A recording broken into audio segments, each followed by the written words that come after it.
My name is Jidan Javed. I'm from Muhammadi Masjid Hifz program, and today I will be reciting Quran, inshallah. أعوذ بالله من الشيطان الرجيم. بسم الله الرحمن الرحيم. فناداها من تحتها ألا تحزني قد جعل ربك تحتك سريا وهزي إليك بجذع النخلة تساقط عليك رطبا جنيا فكلي واشربي وقري عينا فإما ترين من البشر أحدا فقولي إني نذرت للرحمن صوما فلن أكلم اليوم إنسيا فأتت به قومها تحمله قالوا يا مريم لقد جئت شيئا فريا يا أخت هارون ما كان أبوك امرأ سوء وما كانت أمك بغيا فأشارت إليه قالوا كيف نكلم من كان في المهد صبيا قال إني عبد الله آتاني الكتاب وجعلني نبيا وجعلني مباركا أينما كنت وأوصاني بالصلاة والزكاة ما دمت حيا وبرا بوالدتي ولم يجعلني جبارا شقيا والسلام علي يوم ولدت ويوم أموت ويوم أبعث حيا ذلك عيسى بن مريم قول الحق الذي فيه يمترون ما كان لله أن يتخذ من ولد سبحانه إذا قضى أمرا فإنما يقول له كن فيكون وإن الله ربي وربكم فاعبدوه هذا صراط مستقيم فاختلف الأحزاب من بينهم فويل للذين كفروا من مشهد يوم عظيم أسمع بهم وأبصر يوم يأتوننا لكن الظالمون اليوم في ضلال مبين وأنذرهم يوم الحسرة إذ قضي الأمر وهم في غفلة وهم لا يؤمنون إنا نحن نرث الأرض ومن عليها وإلينا يرجعون صدق الله العظيم.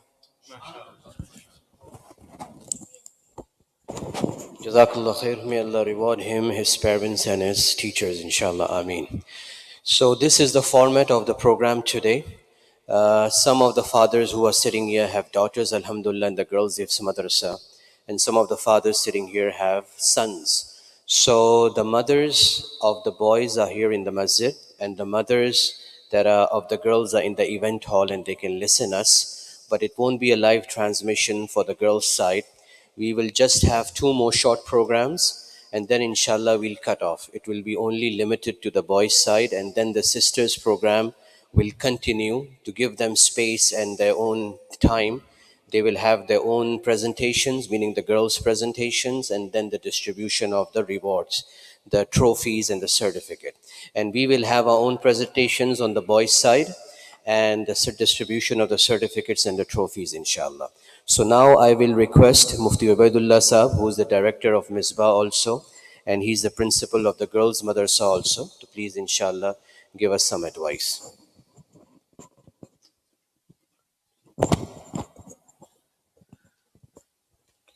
السلام عليكم ورحمة الله وبركاته. بسم الله الرحمن الرحيم نحمده ونصلي على رسوله الكريم أما بعد سبحانك لا علم لنا إلا ما علمتنا إنك أنت العليم الحكيم سبحانك لا فهم لنا إلا ما فهمتنا إنك أنت الجواد الكريم. وقال الله تعالى بعد أعوذ بالله من الشيطان الرجيم بسم الله الرحمن الرحيم وإذا قرئ القرآن فاستمعوا له وأنصتوا لعلكم ترحمون. وقال عليه الصلاة والسلام خيركم من تعلم القرآن وعلمه أو كما قال عليه الصلاة والسلام. Most honorable, respected parents, fathers and mothers and youngsters. First of all, we should understand what is the Quran. Quran is such a book.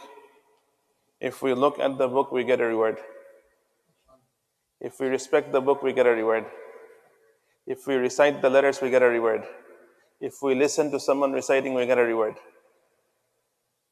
And if we want to reach the highest level of Jannah, then we have to go through this book. So first of all, if we don't understand what Allah Ta'ala has given us, then we don't learn to appreciate that value. Now imagine how lucky we are that Allah Ta'ala chose our children to become from those of the entire ummah who were given the glad tidings of being able to study the Quran from morning till the evening. Now this is not an easy bounty, this is not a very cheap bounty of Allah, this is the most expensive bounty that can be given to the people on the surface of the earth. So let us value that bounty. We have examples after examples of people who were given a ni'mat, they disregarded that ni'mat, they did not value it, Allah Ta'ala took it away. For Allah Ta'ala to give something is also easy. For Allah Ta'ala to take something away is also easy. So how do we value the Quran? We value the Quran first of all by purifying our intention. That why are we putting our children into the path of learning the Quran? Why? As vast as we can make our intention is as much Allah Ta'ala will give us in return. The more concise we make our intention, only that much we will get back. That is the beauty of intention. If our intention is my boy and my girl will become from those tabqa, will become from that category of the ummah who will learn the Quran beautifully with proper tajweed, who will recite the Quran beautifully with proper tajweed, who will understand the meaning of the Quran, who will spend time on taking the help of his or her teachers to apply the knowledge of the Quran into the life, then to become from those who will pass on this Quran to the rest of humanity until the day of Qiyamah. I guarantee you, my brothers and sisters, if that is your intention, Allah Ta'ala will take that work from your child. But your intention has to be very pure. And your intention has to be this manner, and you have to keep on reminding, because these are children and we are adults. Our job is to guide these children on the right way. And our job is to lead by example. Our job is to guide them the right way, and our job is to lead them by example. How do we guide them? We guide them on what your intent. We ask them, why are you learning the Quran? Are you learning because I send you to the Muhammadi Masjid? Is that why you're learning the Quran? If they say, yeah, because you send me, then I have to fix their intention also. Like, no, you're learning it for Allah. This is what? This is the only thing in this universe which is the uncreated word of Allah. Everything else is makhluk. This Quran, this kalam is the only thing in this world which is the uncreated words of Allah. There is nothing more valuable than this on the surface of the earth, and that is what you are going to learn. So our job is to educate them, number one. Number two, we're humans, our emotions are always volatile. Sometimes we are high up here, sometimes we are very low. Sometimes the child will be very encouraged, sometimes the child will be very discouraged. Maybe he failed one day, he comes home discouraged. Maybe she was unable to pass her sabaq para test, so she comes home discouraged. Our job is the job of Rasulullah sallallahu alaihi wasallam. When he saw someone in a damp mood, he would say something or behave in a manner that they would become high-spirited. If they were demotivated, he would do something to make them motivated. And I'm not asking you to do it for another person's child, I'm asking you to do it for your own child. If you see them come home, then you find out what happened. Encourage them, motivate them, tell them you cannot give up. You mustn't give up. You're very strong, you can do it.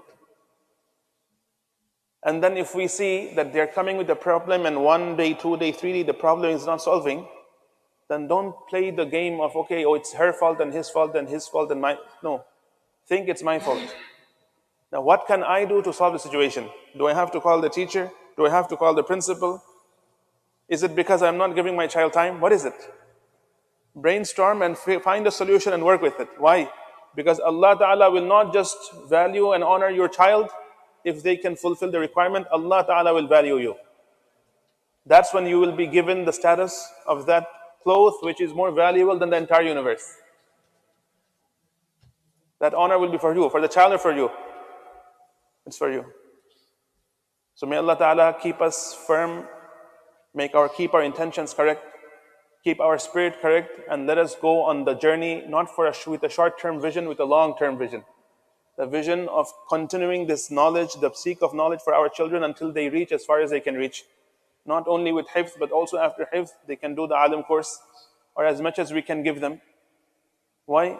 Because the higher we can take them, the higher Allah Ta'ala will raise both of us. We will be raised, you will be raised, and your children will be raised. And not in front of the community of Muhammadi Masjid, not in front of the community of America, but in front of the community of the entire universe and all the population it has from the time of Adam alayhi salam till Qiyamah. May Allah Ta'ala give us tawfiq to understand and make amal. Jazakumullah khair.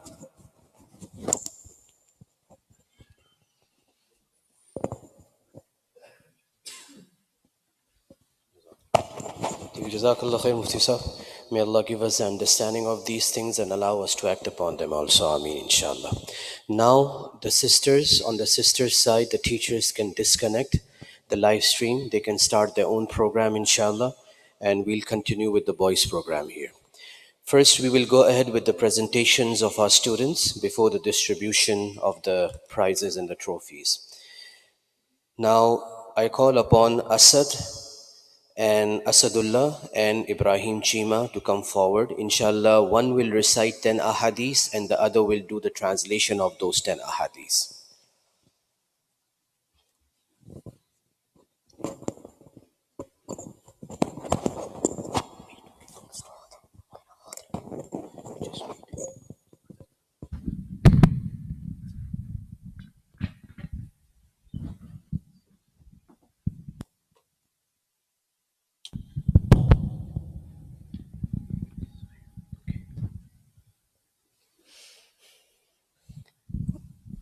Assalamu alaikum wa rahmatullahi wa barakatuh. My name is Asadullah and I'm from the Hifz program. Today I'm gonna be reading 10 hadith and the meaning, inshallah. قال رسول الله صلى الله عليه وسلم الطهور شطر الإيمان أطعم الجاعية وعود المريض. Meaning of the hadith is feed the hungry and visit the sick. قال رسول الله صلى الله عليه وسلم خير الناس أنفعهم للناس. The meaning of the hadith is the best from the people is the one who is most helpful to others. قال رسول الله صلى الله عليه وسلم الأنات من الله والعجلة من الشيطان. The meaning of the hadith is doing things calmly is from Allah and doing things in a hurry is from shaitan. قال رسول الله صلى الله عليه وسلم الطهور شطر الإيمان. The meaning of the hadith is purity is part of Iman. قال رسول الله صلى الله عليه وسلم عليكم بالصدق. The meaning of the hadith is hold on to the truth. قال رسول الله صلى الله عليه وسلم قل الحق وإن كان مرا. The meaning of the hadith is speak the truth even though it may be bitter. قال رسول الله صلى الله عليه وسلم إن أولى الناس بالله من بدأهم بالسلام. The meaning of the hadith is the closest to Allah are the people that initiate Islam to them. قال رسول الله صلى الله عليه وسلم سم الله وكل بيمينك. The meaning of the hadith is say Bismillah and eat with the right hand. قال رسول الله صلى الله عليه وسلم لا يشربن أحد منكم قائما. The meaning of the hadith is none of you should drink while standing. قال رسول الله صلى الله عليه وسلم أحسن إلى جارك تكن مؤمنا. The meaning of the hadith is be kind to your neighbors and you will be complete mu'min.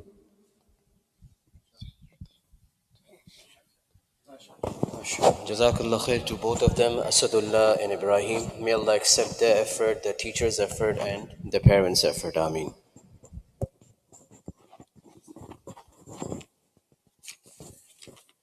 Now, inshallah, I'll call upon another of our student, Ahmad Saqib. He will share a story related to the hadith that is regarding truthfulness. Ahmad Saqib.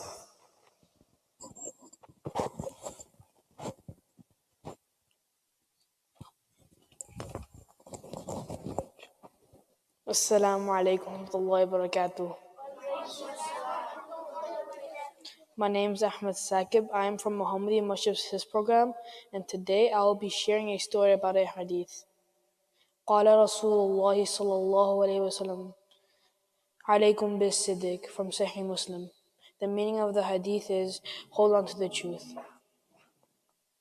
There was a young boy named Abdul Qadir Jilani rahimahullah who went to Baghdad to learn. Before going, his mother gave him 40 gold coins and sewed a pocket of money into his jacket under his arm. Then his mother told him, "My dear son, never lie, whatever happens to you." Abdul traveled by train, and a group of robbers came and began asking everybody on board what they had. When they checked Abdul Qadir, they could not find anything on him. Then they asked Abdul Qadir if he had anything.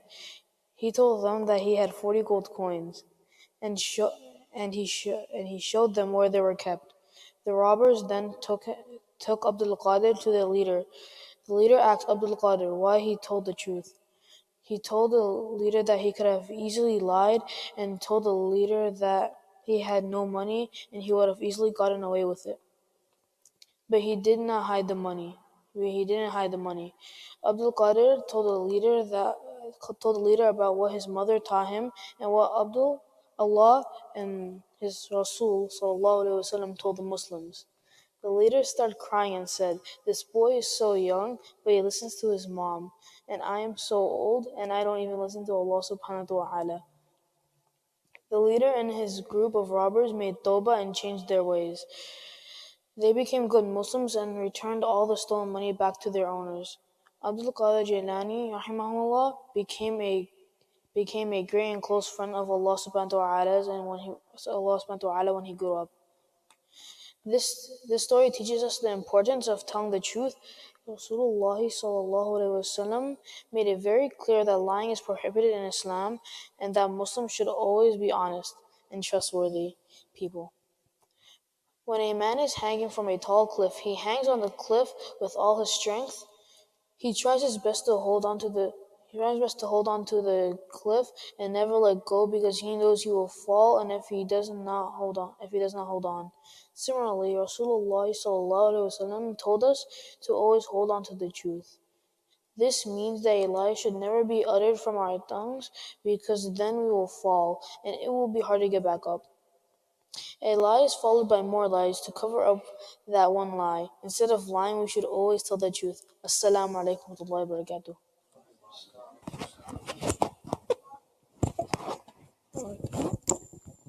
Jazakallah khair. May Allah reward him, his teachers, and his parents. Ameen. Now, inshallah, I'll call upon Ahmad Iqbal. He's a Hifz student, and inshallah, he'll say a nasheed regarding Rasulullah sallallahu alaihi wasallam in Arabic.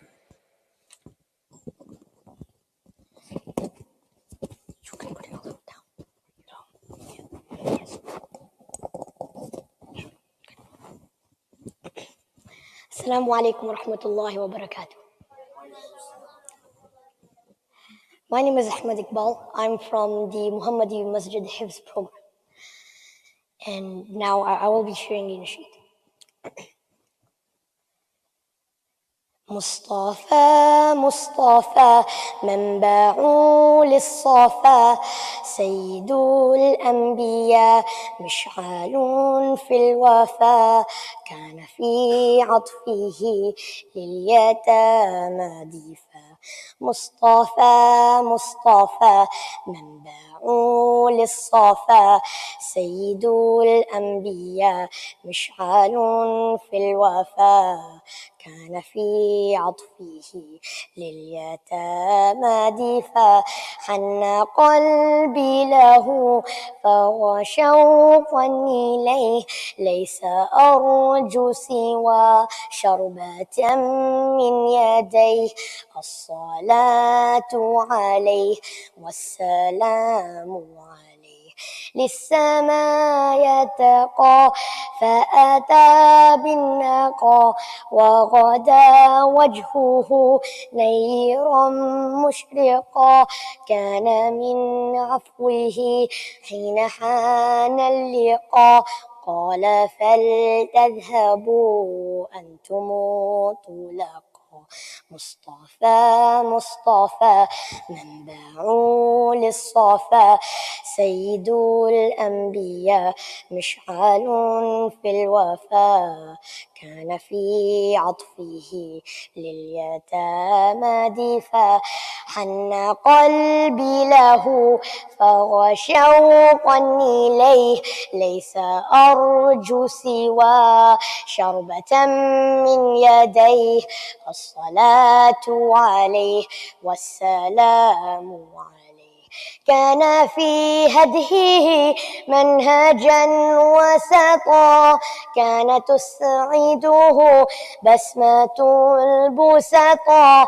Syed في الكرم قمة في العطاء مصطفى مصطفى منبع للصفا سيد الأنبياء مشعل في الوفا كان في عطفه لليتامى ضيفا السلام عليكم ورحمة الله. May Allah reward him, his teachers, and his parents, inshallah. Ameen. Now I'm going to call upon Ahyan. Is it Ayan? Ayan, right? Ayan Khurram? Ayan Zishan. Ayan Zishan, inshallah, for a short speech.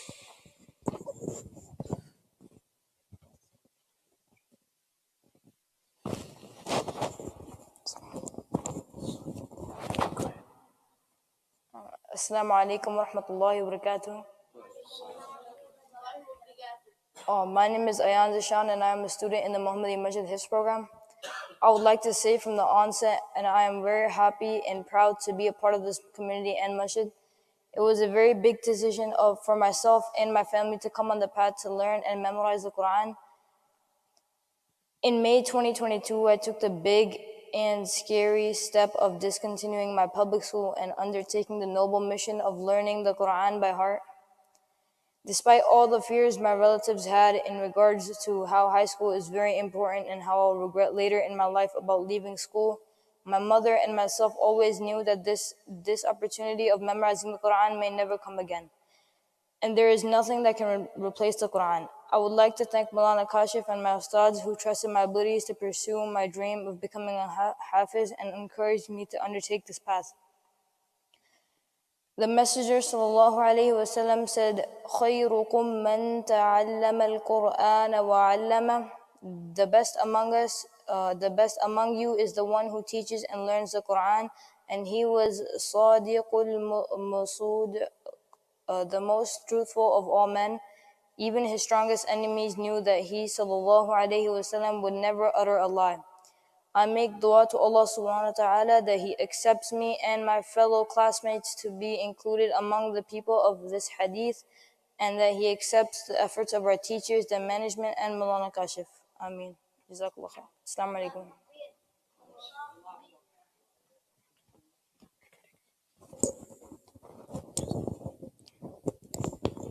Jazakallah khair. May Allah reward him, his teachers, and his parents, inshallah. Now I would call upon, as he mentioned, he started in July this year. All the students that were here, Jidan for the tilawat, Asad and Ibrahim for the hadith and the translation, Ahmad Saqib with the story regarding truthfulness, and Ahmad Iqbal with the Arabic Nasheed. These are our returning students who were here, who started in August 2021. And Ayan Zishan is a new student, and the upcoming student is also a new student, Ammar. He'll read a Naat in Urdu, inshallah, for us.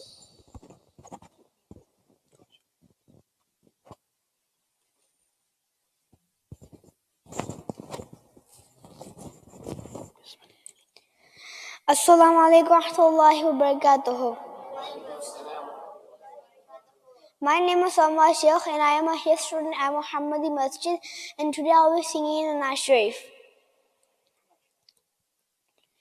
نہیں مال و زر تو کیا ہے میں غریب ہوں یہی نا نہیں مال و زر تو کیا ہے میں غریب ہوں یہی نا میری عشق مجھ کو لے چل میرے عشق کو مجھ کو لے چل تو ہی جانب مدینہ مدینہ میرا دل تڑپ رہا ہے میرا جل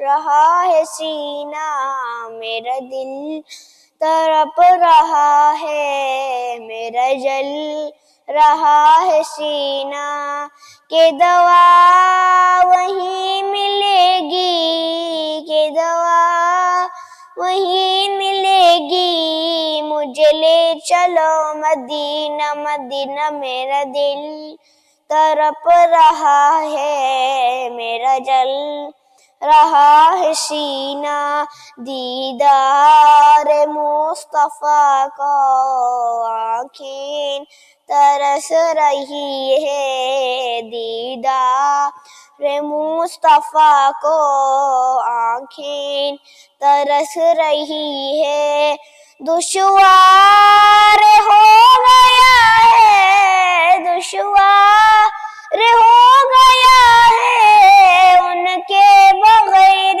جینا مدینہ میرا دل تڑپ رہا ہے میرا جل رہا ہے سینہ کہ دوا وہیں ملے گی کہ دوا وہیں ملے گی مجھے لے چلو مدینہ مدینہ میرا دل تڑپ رہا ہے میرا جل رہا ہے سینہ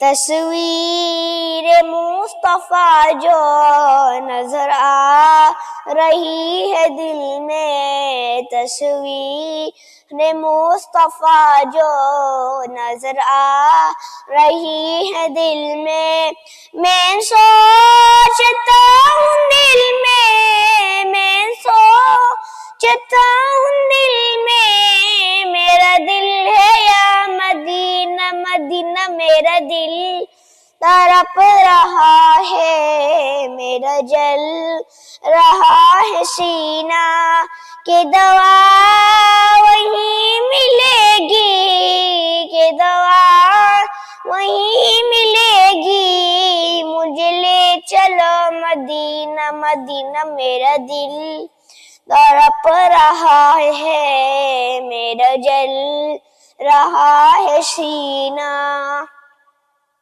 مجھے گردشوں نچھیروں میں رہے کوئی جہان میں، مجھے گردشوں نچھیروں میں رہے کوئی جہان میں ابھی پکار لوں گا، میں ابھی پکار لوں گا، نہیں دور ہے مدینہ مدینہ، میرا دل تڑپ رہا ہے، میرا جل رہا ہے سینہ، کہ دوا وہیں ملے گی، کہ دوا وہیں ملے گی، مجھے لے چلو مدینہ مدینہ، میرا دل تڑپ رہا ہے، میرا جل رہا ہے سینہ،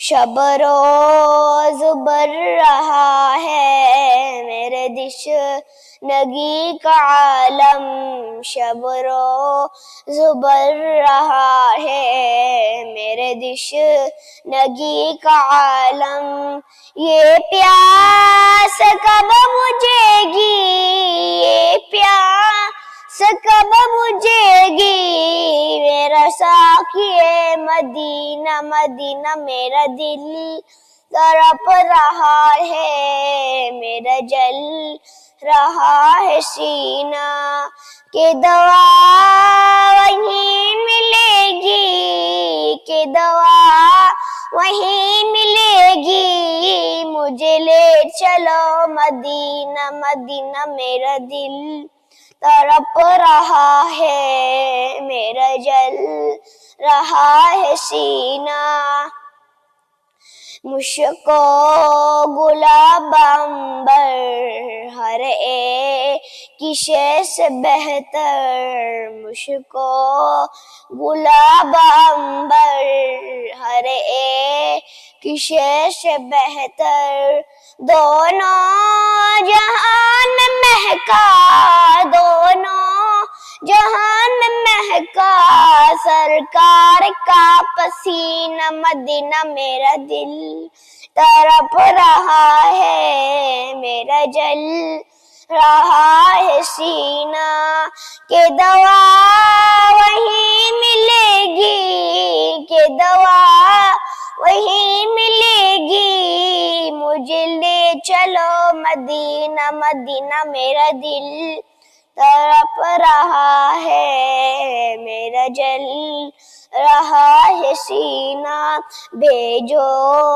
درود ان پر، یہ ہے دعا سے بہتر، بھیجو درود ان پر، یہ ہے دعا سے بہتر، بھیجو سلام ان پر، بھیجو سلام ان پر، جانا اگر مدینہ مدینہ، میرا دل تڑپ رہا ہے، میرا جل رہا ہے سینہ، کہ دوا وہیں ملے گی، کہ دوا وہیں ملے گی، مجھے لے چلو مدینہ مدینہ، میرا دل تڑپ رہا ہے، میرا جل رہا ہے سینہ، اقبال ناتوان کی بس ایک التجا ہے، اقبال ناتوان کی بس ایک التجا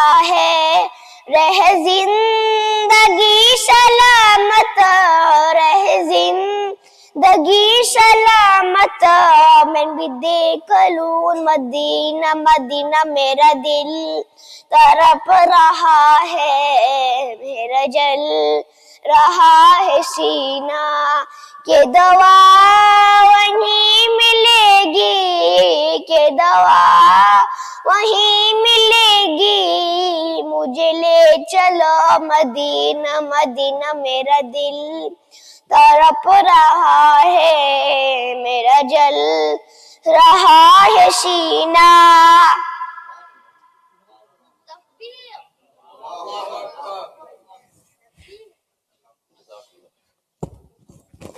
Jazakallah khair Ammar. May Allah reward him, his parents and his teachers, inshallah. Ameen.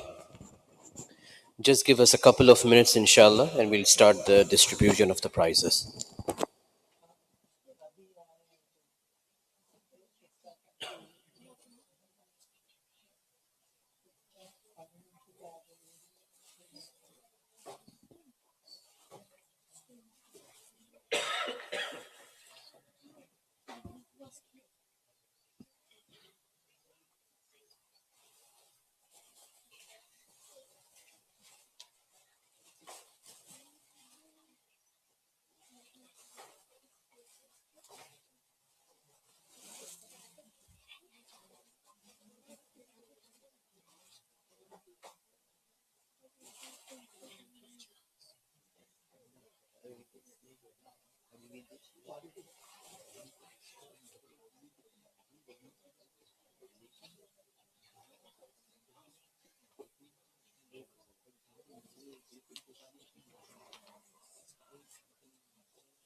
Respected elders and brothers and mothers and sisters, usually when we decide the position, it's decided by putting the grades of the Islamic studies and the Quran grades together, and then the first, second, and third position.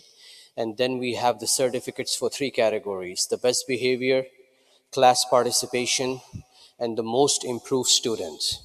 But this time, because of some logistical reasons, for which I apologize, we were not able to put the Hifz grades together.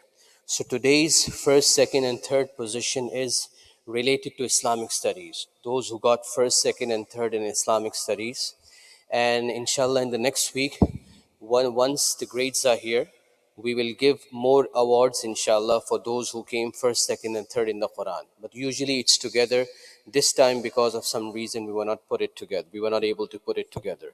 So inshallah, I'll call upon the students who got the first, second, and third position in Islamic studies. Maulana is requested, inshallah, to come forward. Maulana Shamsul Alam sir.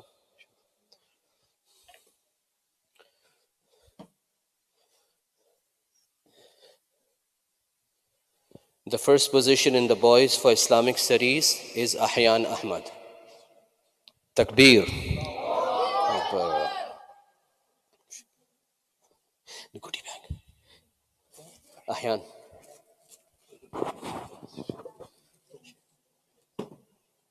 The second position, there is a tie in second position. So the first to get the second position is Jidan Javed. Takbir.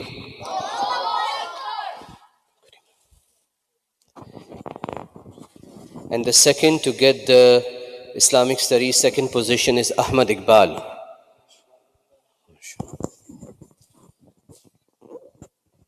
Takbir. Akbar. The third to get the second position in Islamic Studies is Zaid Haq. He's on Umrah. So may Allah make it Mubarak for him. Ameen. He's not here. Now we come on the certificates, inshallah. The second Ustad Mufti Amin Sahib, inshallah, will give out the certificates. The certificate of participation is given to Ibrahim Umar Chima. Takbir.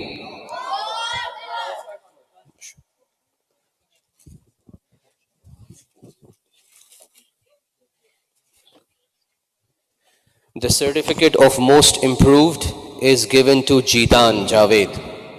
Takbir.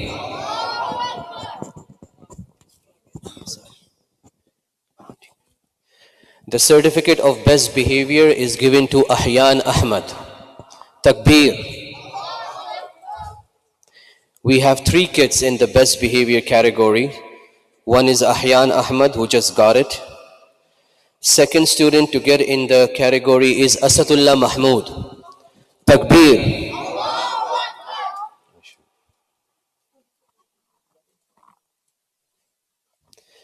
The third student in the best behavior category is Ahmad Saqib. Takbir. Now, the students in our second class, they are requested to come one by one. Take your goodie bag, inshallah, from the teacher. Our second class Hifz students. Ayan Zishan.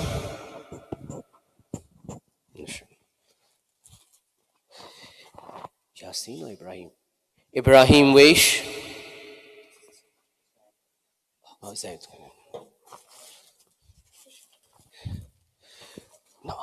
Nawaz Duberia.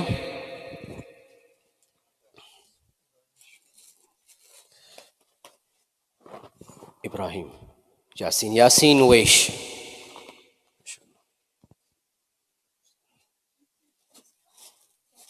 Ammar Sheikh.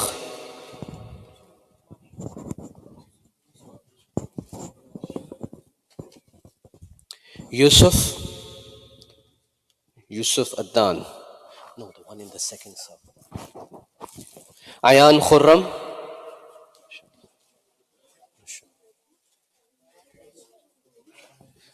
Who's the next one? Rayyan Alam.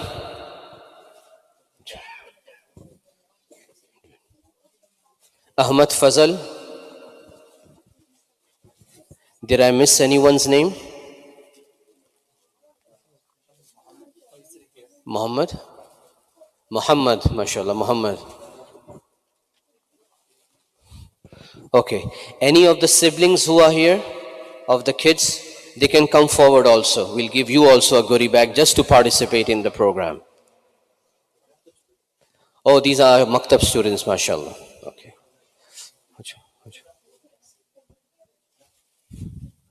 Yes, inshallah. Come forward. ठीक है, माशाल्लाह.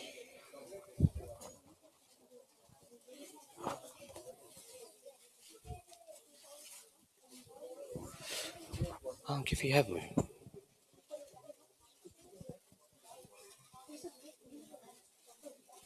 Ibrahim, can you come here for a minute? Leave the stuff here and come here. Leave it on the carpet. Leave the certificate and everything here. We have been told that there are 5 young girls also in the basement, so we are sending the goodie bags for them. If there are more, you can come and take more, okay? So I'm giving you 5 bags. Go down and give in the sisters.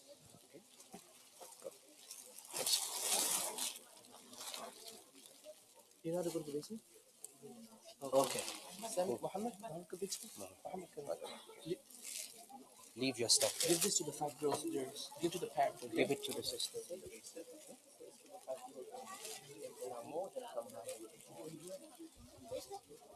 We are sending 5 bags down for the young sisters who are there. The 5 bags of goodies.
Now, inshallah, I would request one of our teachers, Mufti Aminul Islam. He joined us, alhamdulillah, in July. Mufti Saab used to teach in Darul New York for many years, the Alim course, and he used to teach Hadar, to fix the Quran of those students. Jazakallah. He used to teach the Alim course students to better their tajweed and recitation of the Quran. Now he's a Hifz teacher also. He teaches a Hifz class and he teaches a Maktab class also in the afternoon. So I would request him, inshallah, to give us some words of advice.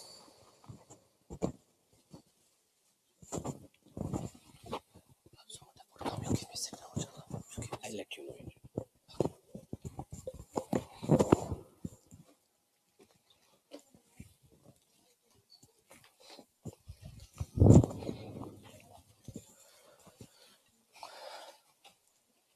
بسم الله الرحمن الرحيم الحمد لله رب العالمين والصلاة والسلام على سيد الأنبياء والمرسلين نبينا محمد وعلى آله وأصحابه أجمعين أما بعد فأعوذ بالله من الشيطان الرجيم بسم الله الرحمن الرحيم فبشرهم بعذاب أليم صدق الله العظيم. Firstly, I would like to thank everyone for taking out their time on their weekend for coming here. We really appreciate it, and it's a source of blessing for us, for yourselves as well, to be here for their children. One of the things which happens and sometimes we don't take cognizance of is how much attention our children receive in the public schools, or the other children receive in the public schools, and how much of that is being given to the child who studies Islamic studies. Speaking from experience, sometimes, just to give us a small example, when our child studies at school, the child who studies at school, we know he's studying science, math, history, social studies. When they have a big exam, we go to the Imam Sahib and say, Imam Sahib, please make dua. My son has a science exam tomorrow. But the reality is, and I don't mean this in a way, I just sharing this, how we have to become conscious as a parent of what our child is doing. In our Islamic studies program, and this is not just for the parents here, this is to anyone, anywhere. For our Islamic studies program, we have 7 subjects which we study. Do we know the 7 subjects? Do we know the 7 subjects? What are the 7 subjects they study?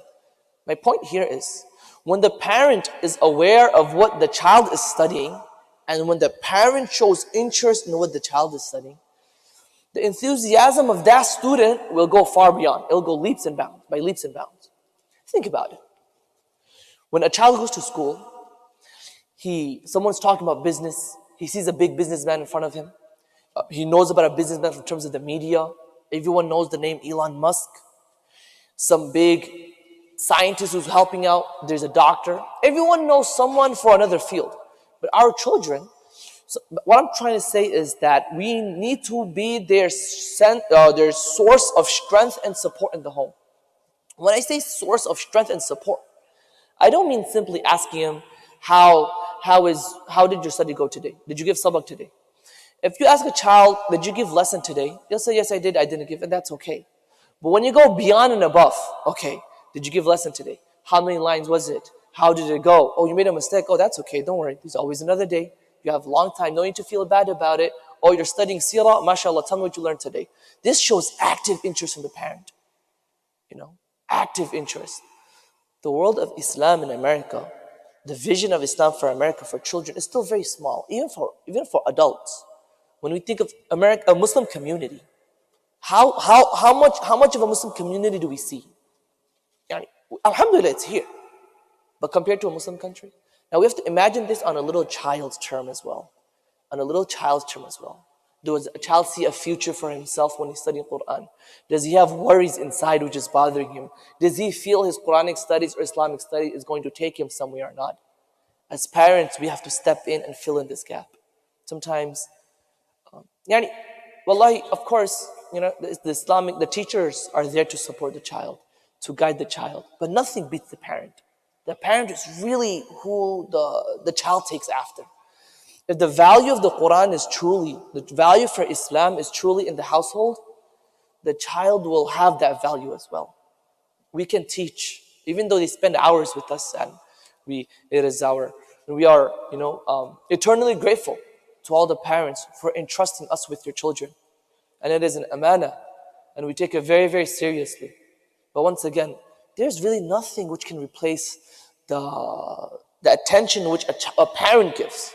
So my humble request, and I'm starting off with this point, is that let us, inshallah, take an active interest. If as much as possible. Of course, we're so busy, tell me about it in New York, whereas probably one of the busiest parents in the world, it's very, very difficult. Very, very difficult for New York parents compared to other states, compared to other countries. So we shouldn't beat ourselves too much about it, but definitely we should carve out some time and schedule to take an active interest in our child's studies. If, for example, when a child graduates from high school, it's a very big thing, a very, very big thing.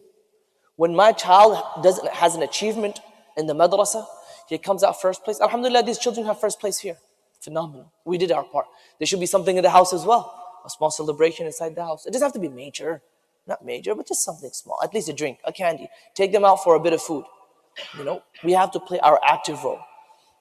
Right? When we do this, then, so our ustad used to always mention that for a successful student, for a successful rearing of a child, you always need 3 elements, which is the child's effort, the teacher, and the parent. So I'm just sharing this as a thing, So we have to become actively involved. And one of the best ways, so I mentioned actively engaging with our children. Another way which we can actively engage ourselves, something which will increase the love for the Quran in our children's hearts, is that if we ourselves actively engage in the Quran Kareem as well. What do I mean by this? The first small step which I would humbly suggest to everyone is to recite a bit of Quran daily in our own lives. Like I said, if my student sees me reading Quran, it's okay. If a child sees their parent reading Quran, there's going to be a big difference. When the child grows up, think 30 years into the future. When a child is 30 years old, today he's 10, today he's 11. The day he's 30 and he's 35 and we've passed on, may Allah subhanahu wa ta'ala grant everyone long lives. But the day we've passed on, what will make that child read Quran is if his father and mother were reading Quran, not if his teacher was reading Quran. Teacher reading Quran maybe might be there, might not be there. But if the parents inside the house read the Quran Kareem, that child definitely will read the Quran Kareem. Definitely read the Quran Kareem. So once again, so I would say the first step is to be actively reciting the Quran Kareem. Something for the Hifz students, inshallah. There are different ahadith.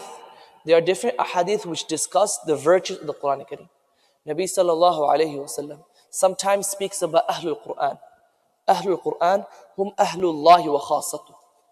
The family, the word Ahl in Arabic literally means family. The family of Allah are those who recite the Quran, are the people of the Quran. In another hadith, Nabi sallallahu alayhi wa sallam says, يُقَالُ لِصَاحِبِ الْقُرْآنِ.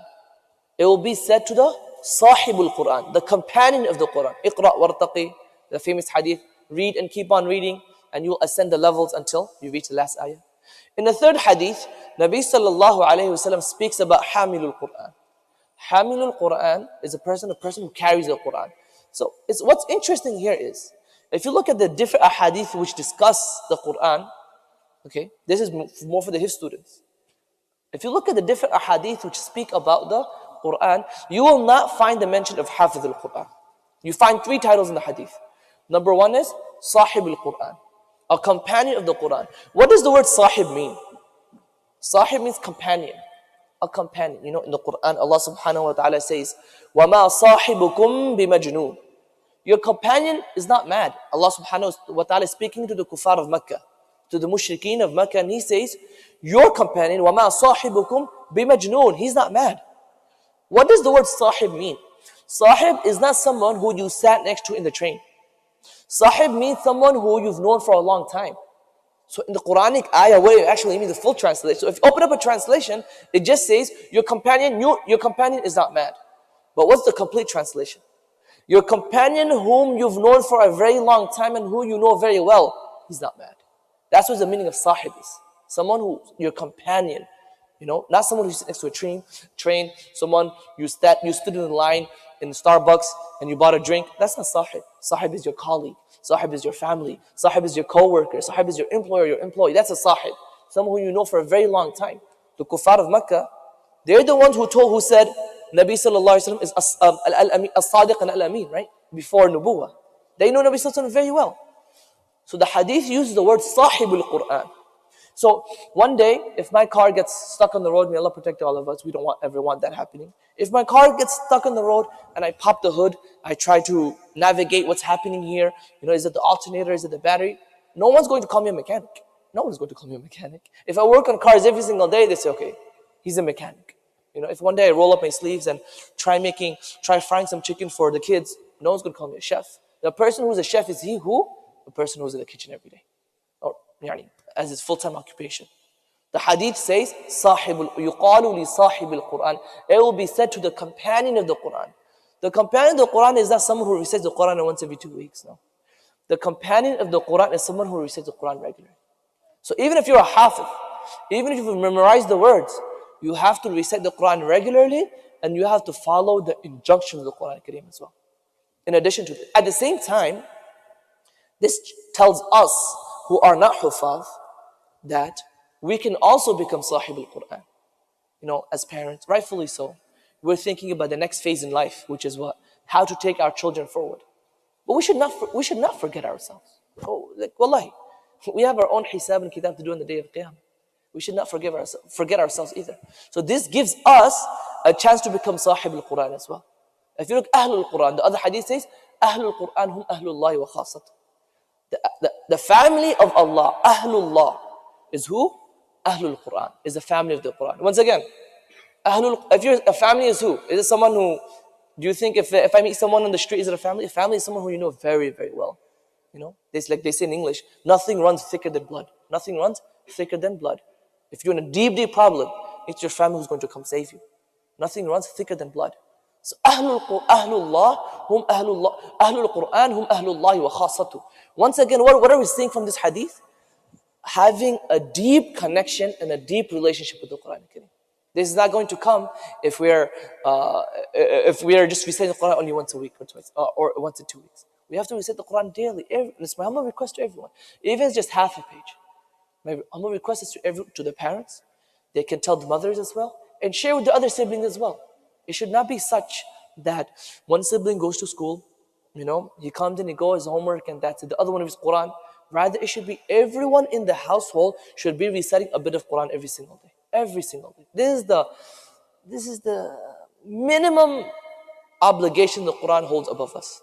Very famous incident when the British took over India and they prisoned Mahmud al-Hassan, rahimahullah. He was at the forefront of the fight against the British. They jailed him, he got caught, they jailed him and sent him to Malta, an island. And he was there in prison for some years. And he was not Malta, he was sent in the line of Panipati. There's a book actually written about this, even in English. Various books written about this. So he was in seclusion for a few years. When he came back, he told his disciples, you know, I have been alone for some years, and I've thought long and hard what is the source of the ummah's problems.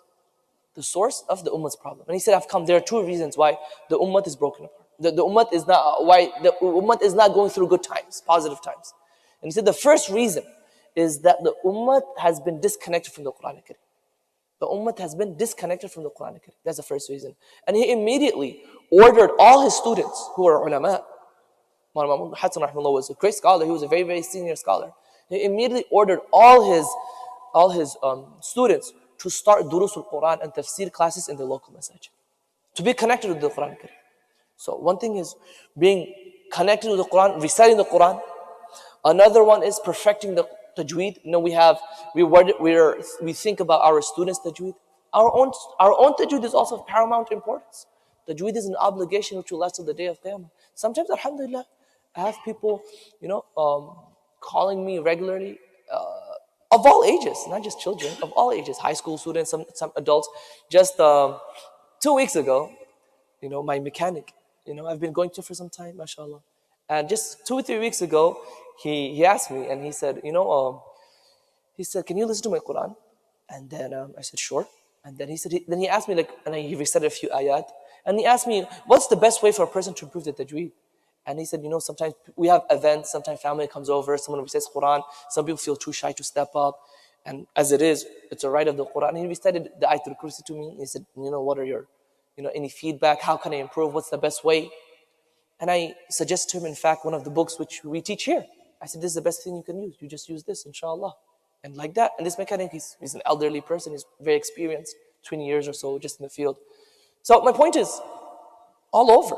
It's not something like the time of education is only for our students. It's for ourselves as well. We might be 40, 50, hitting where am I going to find time? But inshallah, if we just recite, even if we just listen to Quranic recitation, living in New York, many of us commute. Many of us. While I'm at the topic, my thought goes somewhere else. So I'm just going to mention it. And I'm going to make a humble request to all the parents. Place some Quran in the house. I know when I was studying in South Africa, there were these 4 brothers from Malaysia. And they weren't in the same year. They were in different years. One came after another as they were different ages. The unique thing about these brothers, all of them recited phenomenal. When we're talking about these kind of institutions, we're talking about 400 students or so. Now, to recite good to stand out among 400 students is no easy matter. 400 students who all know how to read. These brothers, all of them stood out. And I asked them one day, I said, what's the secret? I said, all of you guys are really good. Not just one brother. If it's one brother, you might think he has a specific interest. I said, ask what's the deal? How are all 4 of you guys good, mashallah? And he said, you know what it is? When I grew up, my parents used to always play the Quran al-Karim. Always.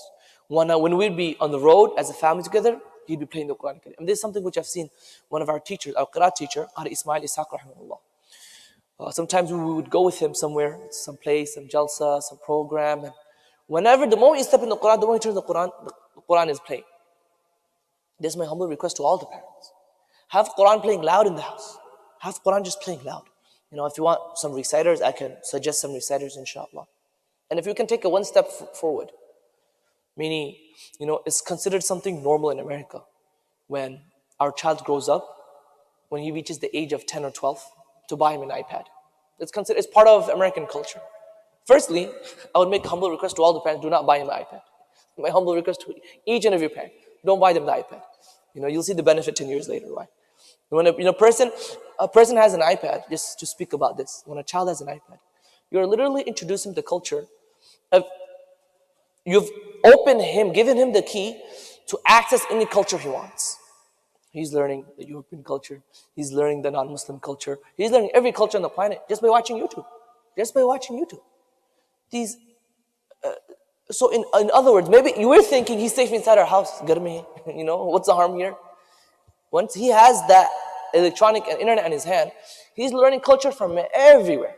And most of it is probably not Islamic culture.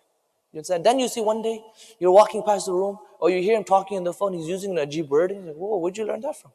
You're only here, and that word has never been said in this house. Where did you learn that word? It's not a big surprise where.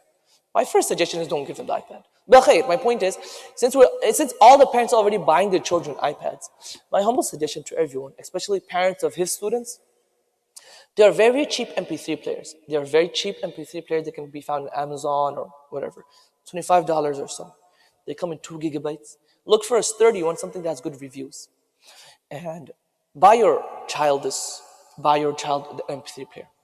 My personal experience as well. When I grew up, I did Hifz here in America. And alhamdulillah, I had an MP3 player.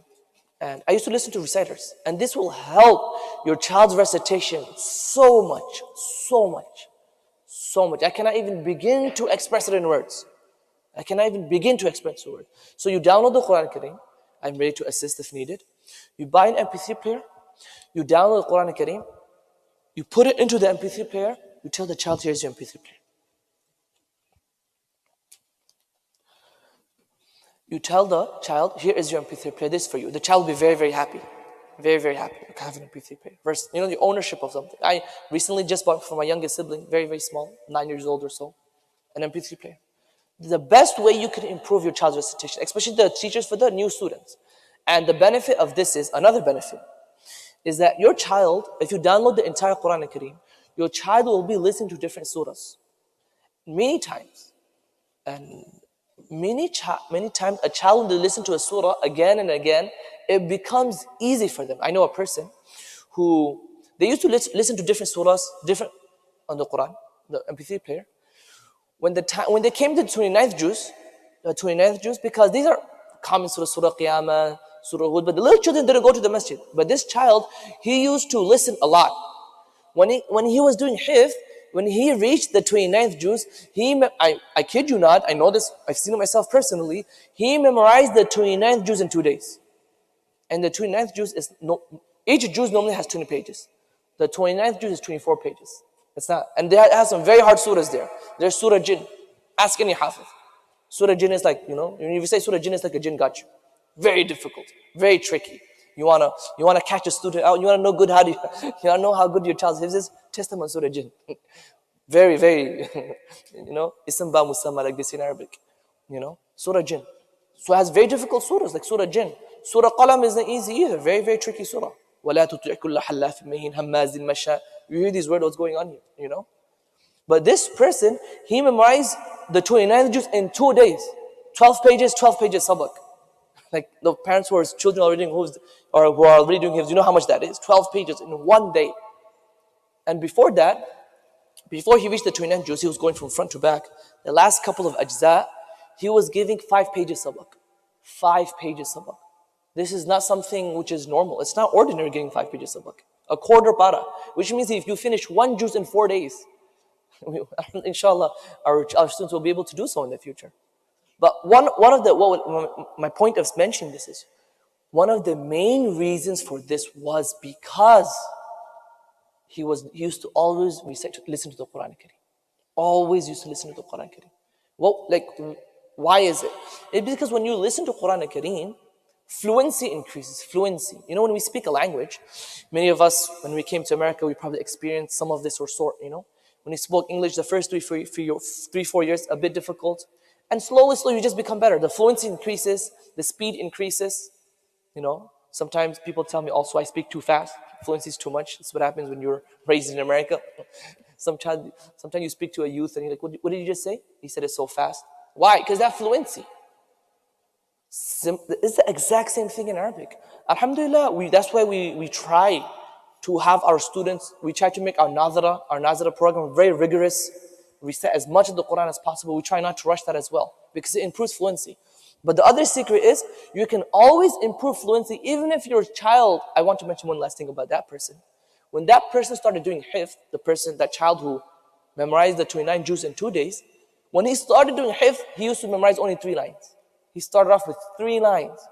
And by the time his last couple of ajza, his last 7 or 10 ajza, he was memorizing 1/4, 5 pages. It's mind-boggling. We would definitely want our children to do this. So what's one of the secrets here? There are many things we can do. One of the secrets here is that we buy an MP3 player for them. You can look for an MP3 player which does not have a video, if you're worried about this, Look for an MP3 player which does not have pictures, it does not have videos and the sort. If you're concerned about this, no problem. Get them an MP3 player, and buy for them. And when you play it in the house, for them, the environment of the Quran will come alive. If we ourselves are reciting Quran, there is Quran playing in the house. the environment of the Quran will come alive. And also, another thing which comes to mind, and that each time our child has an achievement, which is, for example, finishing a juz, we should definitely try to do something. Alhamdulillah, it's slowly coming alive. Alhamdulillah, mashallah. The last couple of students who finished ajza, we had a little bit of snacks, extra snacks, and so forth. But in the house, let's try to do this as well. Buy him a slice of cake. Look at a small thing like this. Take him out to the store, go out of your way as you're taking him home. Grab him sweets. Show him that oh child, when you're achieving this, it means something to me. Because a child is a child. Yes, we can tell. I can talk to the children till, as they say in English, till the cows come home. This is such a great thing and everything. But these small things by the parents, this is what really, what's the word for this? What really drives the message home, for the child, and really inspires him to achieve more. One other benefit for a person who recites the Quran, one of the Salaf was asked, how do you have so much barakah in your time? How are you able to do so much? And if we know our Islamic history, our legacies, for example, we don't have the books up here. Let's just look at so sometimes some of the ulama in the past, not in the near past as well, they wrote books which are 10 volumes, 20 volumes. Now this is not the ulama of the first century after Hijri. For example, if you take At-Tahrir wa Tanweer, it's a tafsir which is in 20 volumes. Sorry, my apologies. It's a tafsir which is written in 30 volumes. The author passed away in 1984, Ibn Ashur rahimahullah. And his tafsir is, truly speaking, one of the best, one of the very best. My question, what I always tell the students, these authors, they wrote 30 volumes. To write is very hard. You have to research everything. They wrote 30 volumes. We don't have time to read 30 volumes. But they wrote 30 volumes.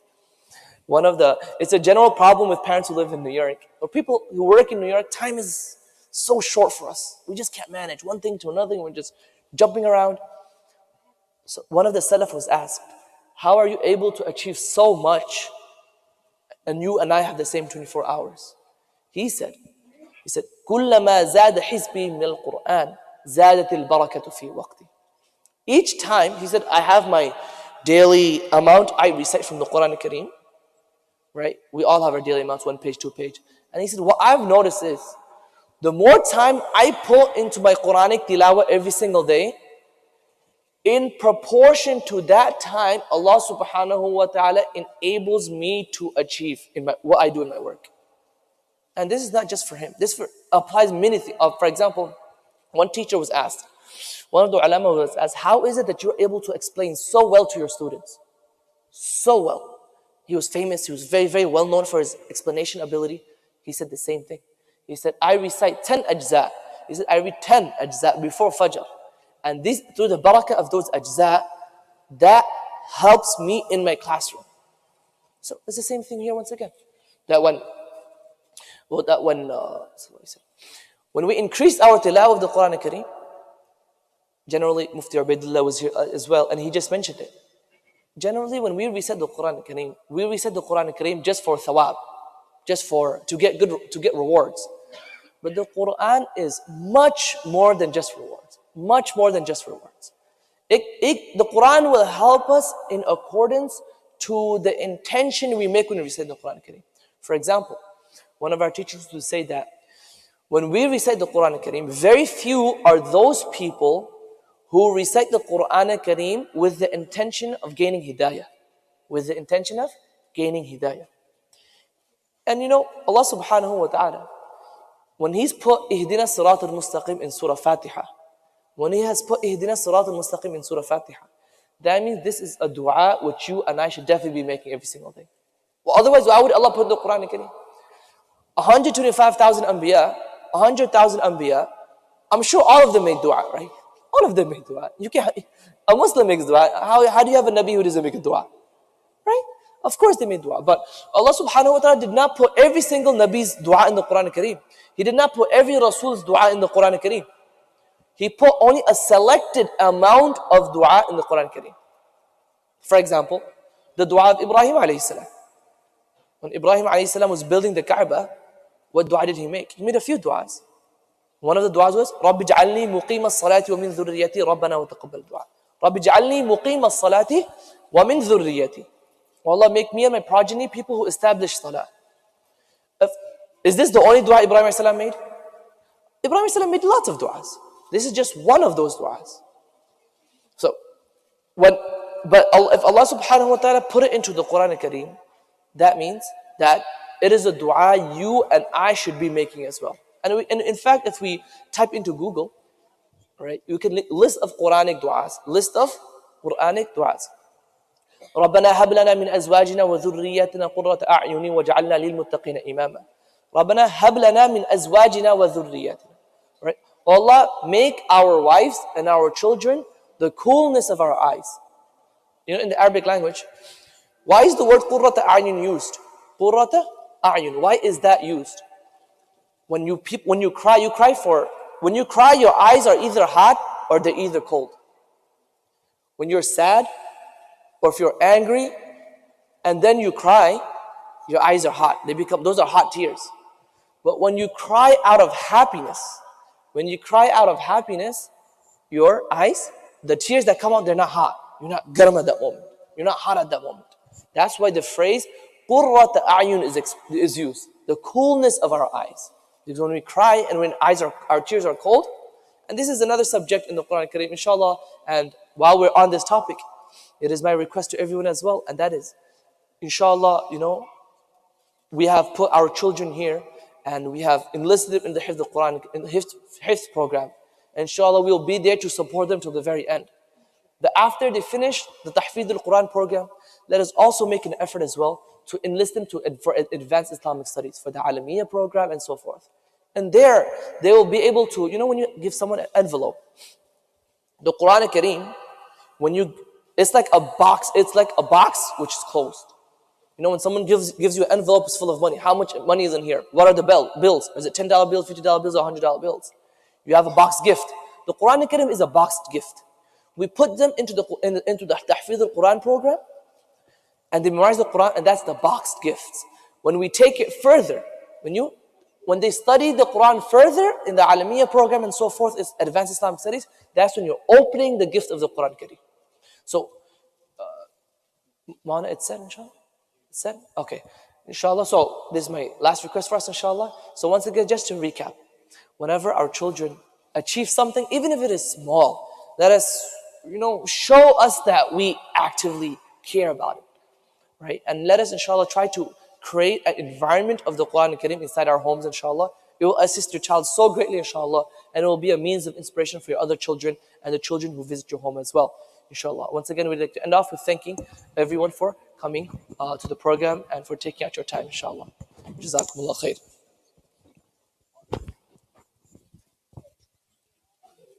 Jazakallah khair to Mufti Sahib and all of you for patiently sitting. We'll wrap up with a short dua, inshallah. And on your way out, inshallah, take one box of ikram from the masjid, inshallah. Jazakallah khair. Forgive us for any shortcomings that were there from our end. Alhamdulillahi Rabbil Alameen. Wassalatu wassalamu ala ashrafil anbiya'i wal mursaleen. Wa ala alihi wa ashabihi ajma'een. ربنا آتنا في الدنيا حسنة وفي الآخرة حسنة وقنا عذاب النار اللهم إنا نسألك العفو والعافية والمعافاة الدائمة في الدين والدنيا والآخرة اللهم إنا نعوذ بك من البرص والجنون والجزام ومن سيء الأسقام اللهم لا تقتلنا بغضبك ولا تهلكنا بعذابك वआफ़िना क़ब्ल ज़ालिक। या अल्लाह हमारे इस बैठने को कबूल फरमा, जो कुछ कहा गया सुना गया उसमें जो कमी कोताही हुई उसको माफ़ फरमा, और या अल्लाह जो भी बातें हुई उसकी समझ और उस पर अमल की तौफ़ीक़ अता फरमा। या अल्लाह तू जिन जिन लोगों ने भी मेहनत की और मेहनत कर रहे हैं इस मस्जिद में, इस मदरसे में, वालिदैन, असातिज़ा, बच्चे और मैनेजमेंट, या अल्लाह सबकी मेहनत को कबूल फरमा। हासिदीन के हसद से, ज़ालिमीन के जुल्म से, शरपसंदों के शुरूर से इस इदारे की भी اور تمام عالم میں جتنے بھی دین کے ادارے ہیں سب کی حفاظت فرما۔ یا اللہ کام کرنے والوں کو اخلاص کی دولت نصیب فرما۔ یا اللہ دین کے کام کرنے والوں کی آگے سے پیچھے سے اوپر سے نیچے سے دائیں بائیں سے حفاظت فرما۔ یا اللہ ہم کو اور ہماری نسلوں کو دین کی محنت کے لیے قبول فرما۔ یا اللہ اس ملک میں ہماری اور ہماری نسلوں کی ایمان کی حفاظت فرما۔ ہم میں جتنے بیمار ہیں یا جنہوں نے بھی جن بیماروں نے دعاؤں کی درخواست کی ہے سب کو اپنی بیماریوں سے شفائے کاملہ عاجلہ نصیب فرما۔ یا اللہ جتنے بے روزگار ہیں سب کو حلال روزگار مہیا فرما۔ جتنے قرض دار ہیں سب کے قرضوں و غیب سے بندوبست فرما۔